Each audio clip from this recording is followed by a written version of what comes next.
Since its release in 2009, League of Legends has introduced over 160 champions, each with their quirks and complexities. But among them, one stands out for all the wrong reasons: Yuumi, the magical cat.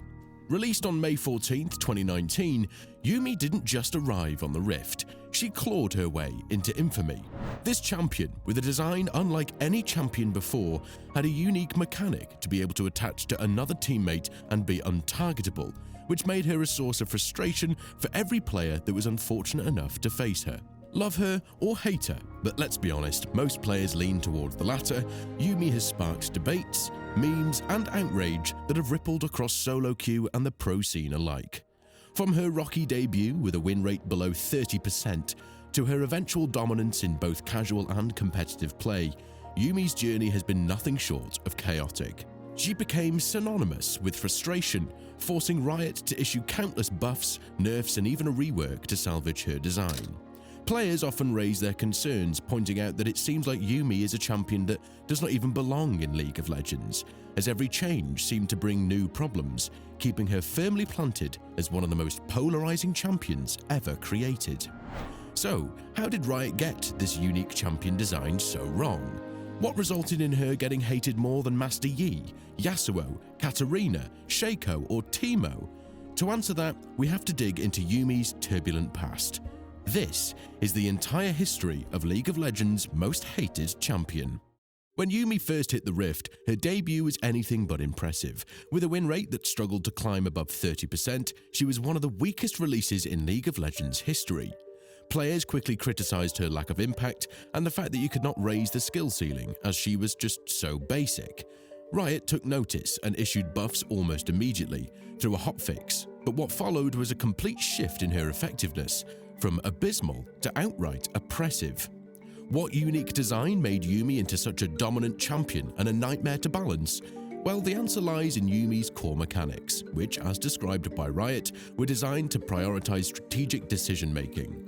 This involved making a decision on when to switch teammates, when to detach to block an enemy ability, while the overall idea was for the player playing Yuumi to have a more tactical influence on the game.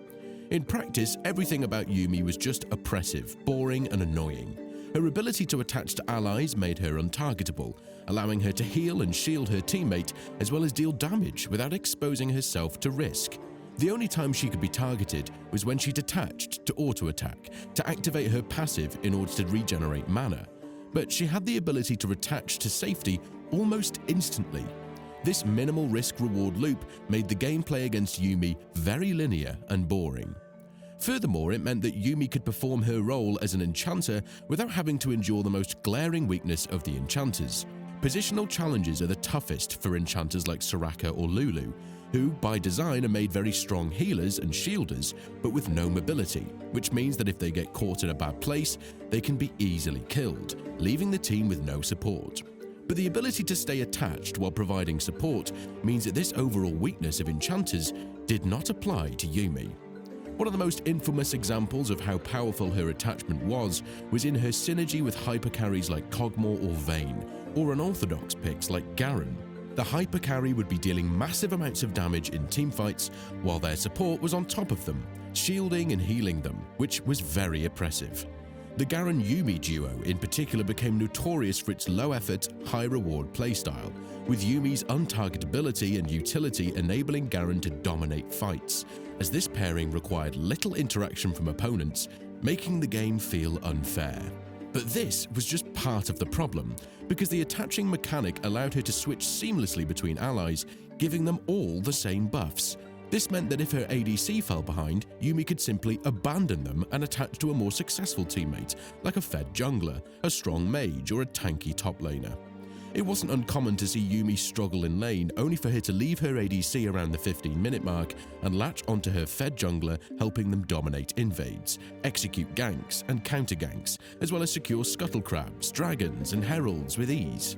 The ability to flip games by empowering an already strong carry often left opponents feeling powerless. Even if the bot lane was decisively lost, Yuumi's presence meant the entire game could be turned on its head, making any early advantage gained against her team feel meaningless. Riot's initial attempts to balance Yuumi were focused on reducing her oppressive presence while maintaining her unique design. However, these efforts often missed the mark. Her untargetable state and ability to empower multiple teammates made her a headache for both casual and competitive players. Social media platforms like Reddit and Twitter exploded with memes mocking her passive playstyle. AFK Yuumi became a running joke. Despite the backlash, Riot seemed determined to make Yuumi work, even defending her design in a 2020 blog post. They argued that she was meant to teach players about positioning and decision-making, but for many this explanation rang hollow. Her mechanics didn't just feel frustrating, they felt fundamentally unfair. By allowing her to buff any ally by just attaching to them and removing the personal risk typically associated with enchanters, Yuumi undermined the strategic depth Riot claimed to be promoting in their game. Was Yuumi's dominance only seen in casual play, or did her untargetable mechanics disrupt pro play too? And how did Riot's attempt to balance her with AP buffs only amplify the problem? Unfortunately, Yuumi's dominance wasn't confined to casual and ranked play. It extended into professional play, where she became a near unstoppable force. Her presence at the 2021 World Championship was staggering, being picked or banned in 96% of the games in the whole tournament. It was hilarious to see fans who were in attendance and at the arenas throughout Worlds cheering whenever she was banned and groaning in dissatisfaction when she was picked. While after Worlds 2021 small tweaks and changes were made to Yuumi, she was back up and running in the Worlds 2022 Championship, especially excelling in combining with yet another frustrating champion design, the then newly released Zeri. This duo was a nightmare to deal with, as Yuumi's untargetable utility and Zeri's mobility created an oppressive combination. In many matches, banning Yuumi became a necessity, even at the cost of leaving other meta-defining champions open. Her near-mandatory presence underscored how disproportionately powerful she was in coordinated team environments, where her strengths were maximized. As if Yuumi's utility and survivability weren't frustrating enough, after a couple of changes to Yuumi issued by Riot, they buffed her AP ratios, and a new problem hit the balancing team. Players eventually realized she could be built not as an enchanter, but as a damage dealer. Her Q, Prowling Projectile, and ultimate, Final Chapter, both now had solid AP scaling, and her E, Zoomies, granted massive shields and heals that also benefited from AP scaling. This turned her from an untargetable enchanter into an untargetable damage-dealing menace. Yuumi players began building AP-heavy items, turning her into a carry-capable champion out of damaging ADCs, mid laners, and even assassin junglers, all while remaining safely attached to a teammate. The absurdity of this playstyle cannot be overstated. Yuumi's ability to deal immense damage without ever stepping foot outside her attached state broke the traditional risk-reward balance of League of Legends that every champion and every role has. Other damage dealers have to position carefully and risk dying to output damage. An ADC who oversteps is killed in an instant. A heavy-hitting mage caught in a sticky situation, dead in 1 second. But Yuumi could do it all from the safety of her ally. She didn't need to dodge skill shots, navigate teamfights, or manage positioning. She simply attached, pressed Q and R, and watched the damage numbers soar. To make matters even worse, she had insane synergy with one item, Mejai's Soul Stealer. As you probably know, for securing kills and assists, Mejai's rewards buyers with increasing AP, up to a maximum of 25 stacks, which is equal to 125 ability power. The players who buy this item often do this to furthermore extend and snowball their lead. But this means that maintaining stacks requires careful play, as dying cuts your progress. Some players do not buy this item because they believe it's cursed, a funny superstition that League players believe in that predicts if you buy this item, you're almost guaranteed to die in the next minute. But Yuumi, who at this point was seen as the devil's cat, was immune to this curse, as it was nearly impossible to kill her due to her untargetable state while attached to a teammate. This meant reaching and maintaining full stacks was almost trivial, making her an incredibly efficient user of Mejai's, amplifying her already high damage output while keeping her cost-effective in terms of gold investment. As I mentioned, this led to it not being so uncommon to see Yuumi's damage charts being on the highest end after one of the nexuses exploded. This was absurd. How could a support champion deal more damage than her team's ADC or mid laner? Her ability to dominate the damage meters without stepping out of her ally's shadow epitomized what players found so broken about her design. Casual and professional players alike were quite upset and frustrated with the state Yuumi was in, and eventually Riot went back to the drawing board. But even at the drawing board, was Riot's insistence on keeping the attachment mechanic at the core of her design ultimately the reason her rework fell short, leading to Yuumi's plummet in the league scene. Riot's aim to address her dominance in pro play and her frustrating mechanics while keeping her beginner-friendly turned out to be an impossible task.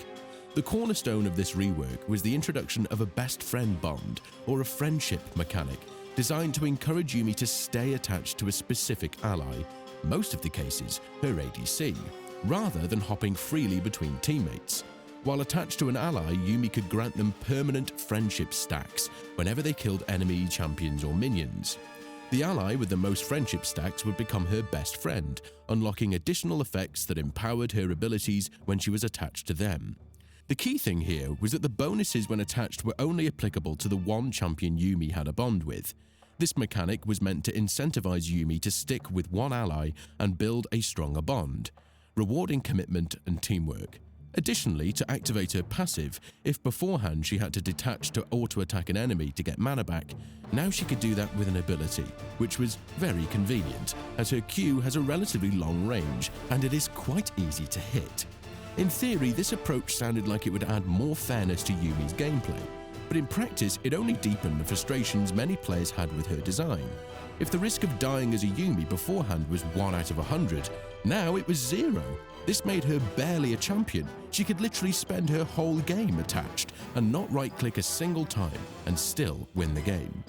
The supposed focus on decision-making and positioning, the very aspects Riot had claimed to value in her original design, was thrown out the window, as Yuumi's reworked kit emphasized staying attached to one ally, making her even less interactive than before. If the skill floor for playing Yuumi was literally on the floor before the rework, after the rework it was in the basement. And the skill ceiling? It's probably the ceiling of the basement. The lack of skill expression in Yuumi's design went against everything League of Legends was all about. As probably all of you know, even if you play the same champion every game, each game is unique and it's different. You have to play differently, position differently, buy different items. But in Yuumi's case, those things are not part of the story. Unfortunately, this leads to Yuumi feeling dull, boring, and very easy to play, with no real option of expression of skill or knowledge of the game. This is why today we almost never see her in pro play, and it's less and less present in solo queue as well. Looking back to the comments from players back in 2019 when Yuumi was released, maybe the players were right. Yuumi was not a champion that really fits League of Legends. She went through so many changes, nerfs, buffs, and a whole rework just to be in a dire state yet again, as the gameplay part, which was the biggest problem of Yuumi, never really changed. For such a game filled with so many unique, very complex champions, as well as many mechanics and styles of play, it seems like Yuumi does not fit any of these descriptions. The champion is boring and dull to play, while annoying and frustrating to play against. A very unpleasant combo. Yuumi's journey through League of Legends is nothing short of polarizing. From her rocky debut and frustratingly low-risk mechanics, to her dominance in pro play and the controversies surrounding her rework, she remains a champion for which the community agrees on. It's a bad design that does not suit League of Legends. Despite Riot's attempts to address her flaws, Yuumi's design continues to highlight the challenges of balancing creativity, gameplay fairness, and player satisfaction. Whether you view her as a bold experiment gone wrong, or a symbol of everything flawed in modern champion design, one thing is undeniable. Yuumi probably is one of the most hated champions in the game. The only thing left to see is if a champion like Cassante or Ambessa can outdo her in the quest of unfairness and overloading, or if Riot has even more frustrating champions designs up their sleeves.